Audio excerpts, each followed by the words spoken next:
Not long ago I made a video about all enemies in Dying Light and you really seemed to like it and even wanted me to make the same video for Dying Light 2, so here it is. Today we'll be looking at not only the new enemies added in Dying Light 2 but also the changes that happened to enemies from the previous game. First of all, just like in the previous game, we have the biters. There are quite a few things that have changed. First of all, enemies can't use melee weapons and nearly don't change as you play the game compared to the previous game that had 5 different biter subtypes. But don't worry, there are still different types of zombies. The first and the weakest type are the grey biters, similar to the ones from the first game. Although here they have way less muscles and skin, which makes them look like a walking skeleton. But the main difference with Dying Light is that these zombies are extremely rare to find, as they can only sometimes spawn outside GRE quarantine zone exits. The next type are regular biters. As time went on, biters became more sensible to UV light. That is why most of the time they will be hiding inside buildings, as the sunlight can't get to them there. They can still be found roaming the streets of Villador at day, but they will be significantly weaker than their regular counterparts.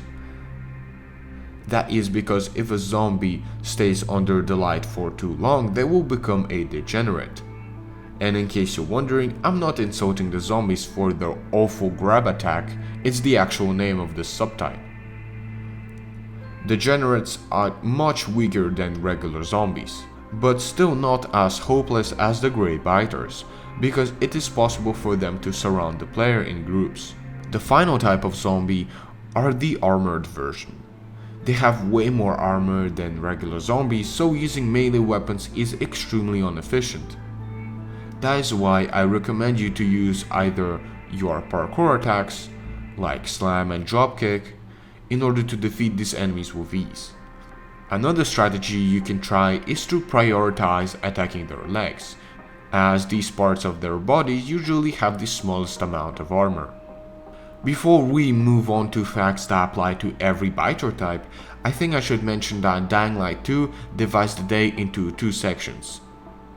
The day is the time of the humans, as many zombies hide in dark zones and buildings, while bandits patrol the streets hunting for other survivors.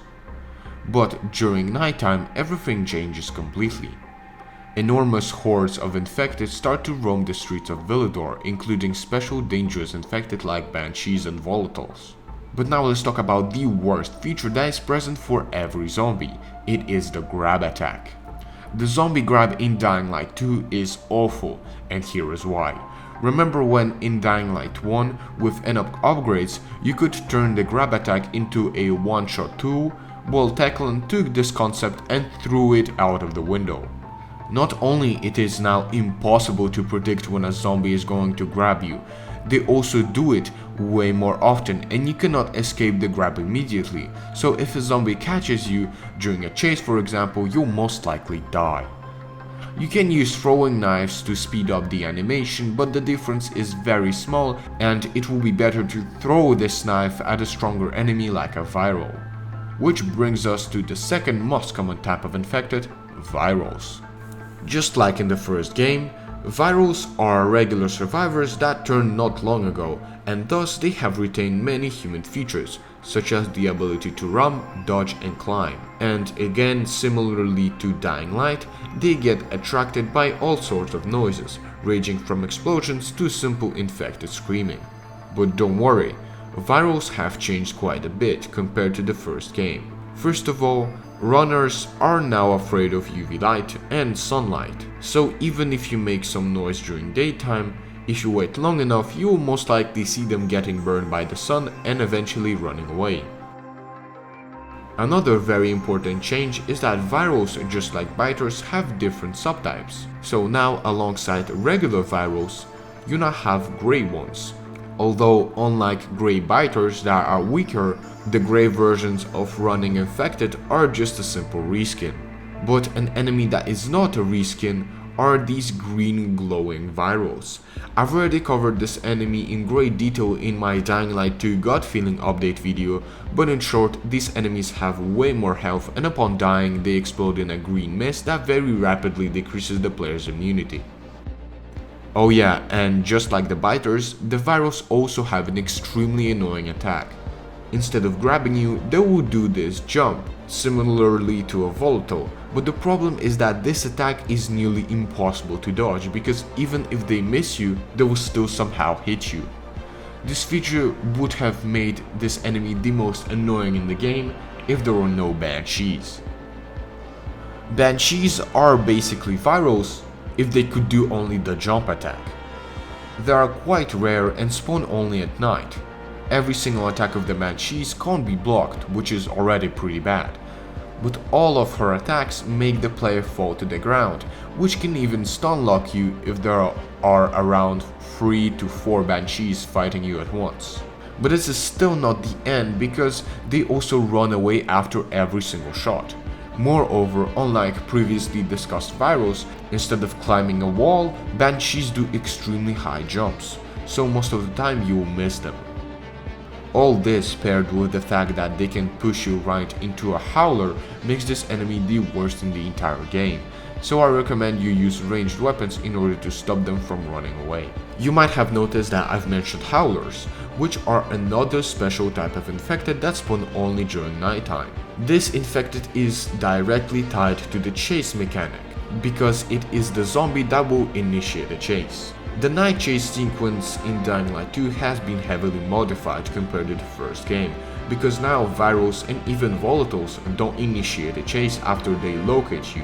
This is done via special infected that are scattered all around the roads of Villador. Upon noticing the player, they will make a loud noise and initiate a chase. Howlers spawn only on the ground level of the city, so being on the rooftops you can completely avoid getting spotted.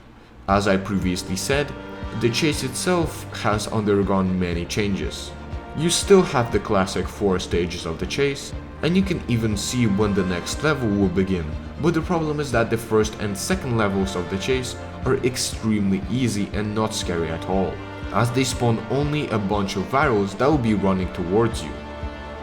Only after chase level 3 volatiles will start to spawn, but the problem is that losing a level 1 or level 2 chase is extremely easy.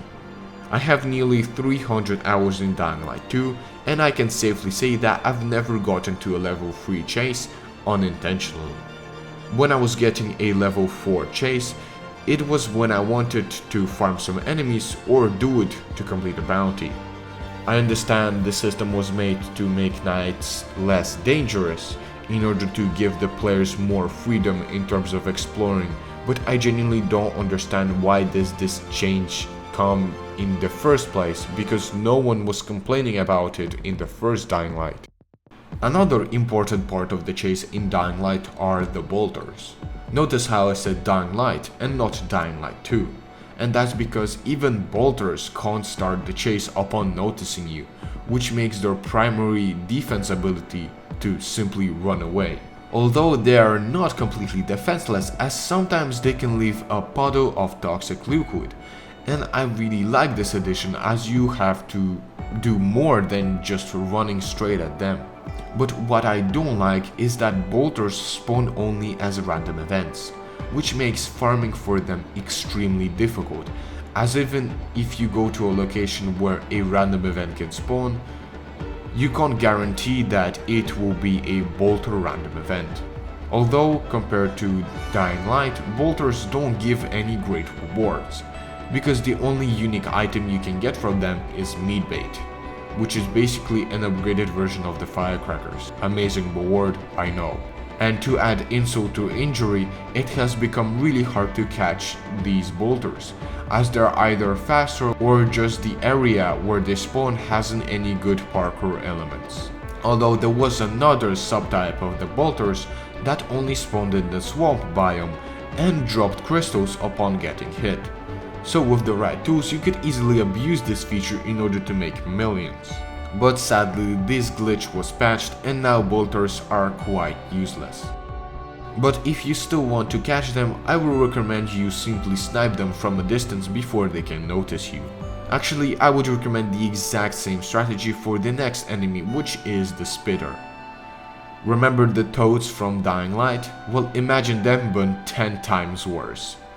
Spitters shoot a series of exploding toxic bombs that deal gigantic AoE damage. Furthermore, once you approach them, they will spit at their feet, not allowing you to get close. They are especially dangerous where you're fighting other powerful infected like goons and demolishers. So as I said before, it is very important to shoot them before you can get into the fight. Yet another returning enemy from Dying Light is the bomber. Just like its predecessor, upon noticing the player, the bomber will get close and eventually explode. But there were some changes that allow you to defeat this enemy without him exploding, using a melee weapon. Because before, the only way to defeat these enemies was to make them explode, which wasn't ideal as the noise produced by the explosion would attract many virals. But now if you sneak behind them and cut their head off, you can easily get rid of the bomber without him exploding. Although this mechanic feels more like a glitch than an actual feature, as you can perform this attack even when the bomber spotted you, and you can even explode his body afterwards, which wouldn't deal any damage to the player. And you will still able to see a secret model of his exploded body, because normally the bomber just simply disappears upon the explosion. Another aspect of the bombers that was improved is that now there are two types of suiciders, the second one being a hybrid between a bomber and a viral. And as you already realized, this is an exploding infected that can run and climb, which makes them extremely dangerous in groups. You can still take care of them using a melee or a bow, but it's way more rare and I recommend you use throwables instead. The reason for this is because you attack way faster with throwables than with a bow. It is important to note that this enemy appears only after one of the final missions of the game, and they mostly spawn in the sunken area of the city, assuming you drained it from all the water. The next enemies are also unique to Dying Light 2, and these are the charges. They act like small versions of demolishers, as their primary attack is to charge at the player with full speed. What is interesting is that they are completely immune to melee and range damage from the front, so the only way to damage them is by hitting the yellow blisters on their back. The problem is that charges have infinite stamina, so unlike demolishers who need a rest after charging 3 times, they can do this infinitely. This is especially scary because once they make you fall to the ground, they will attempt to immediately charge at you, which if you are on low health, will end very badly. So the best strategy will be to make them run into a wall, which will give you a window to attack. Another strategy I like doing is to shoot them from a safe distance, just like with the spitters. But you obviously can't do headshots because of the armor the charges have. It is also important to note that this enemy is extremely rare and spawns only during nighttime. Now we finally get to move on to bigger and stronger enemies that some might consider bosses. First of all, we have the Goon, and just like many other returning enemies, the Goon gained a new set of attacks and special elemental subtypes. In terms of the new types of Goons, I've already covered them in one of my videos, but I will just say that there is the fire, electric and poisonous Goons that upon attacking the player apply their elemental damage type. But unlike in Dying Light, they aren't immune to their own attacks, so most of the time, fire and toxic Goons will just burn or poison themselves. In terms of the new set of attacks, one is similar to the windmill skill that the player has, and the other one consists of a stomp that deals damage all around the Goon. And of course, all of these attacks can damage other infected. You can usually find Goons guarding military outposts during the day or protecting loot in dark hollows. Next up we have the Demolisher, which also gained new attacks. One is similar to the Goon Stomp as it also deals damage all around the Demolisher, although it lasts a bit longer than the Goon attack. The other attack is when the demolisher creates a shockwave that travels in one direction and has infinite range. This attack is very dangerous because the demolisher really likes to execute it when you're on the ground, recovering from one of his attacks. So if you have low health, this can potentially be lethal. But the demolisher itself has also undergone other changes that I personally don't like. For example, before, demolishers had armor you had to break in order to actually deal damage. But in Dying Light 2, this was completely removed, and you can damage him from any angle. Furthermore, the charge attack has been changed, and now it's nearly impossible to dodge, as it feels more rushed and the demolisher turns towards you while you're dodging instead of running straight like in the first game. So I highly recommend that you either go on a elevated position and shoot him from there, or use a very powerful weapon that can simply stun lock him. Demolishers also can be found in certain dark hollows, but most of the time they'll spawn as a random event during the night. The final and most dangerous type of infected are the volatiles. Despite Dying Light 2 not having any alpha volatiles, their regular counterparts are way stronger than in the previous game, not only because there aren't any guns, but mostly because of their increased health, damage and attack range that is mostly quite hard to dodge.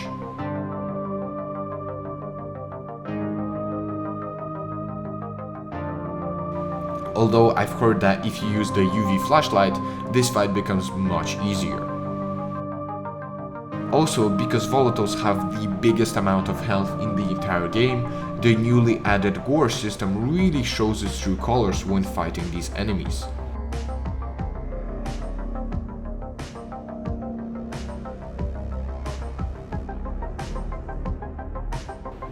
Strangely enough, volatiles never spawn in dark hollows, but lots of them can be found in Forsaken stores and GRE quarantine zones during the day, or simply roaming the streets and rooftops at night.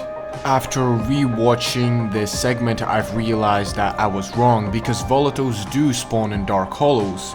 It's quite rare, and you'll find more volatiles in GRE quarantine zones and Forsaken stores. But there are many other special infected that act like real bosses, such as volatile hives, GRE anomalies, and special even stronger volatiles. So write down in the comments if you want to see a video about all of them. I just didn't realize how many changes and new enemies were introduced into Dying Light 2, so I decided to make it in another video. Oh yeah, and in case you're wondering why I missed the gas tank, is because nothing changed about it.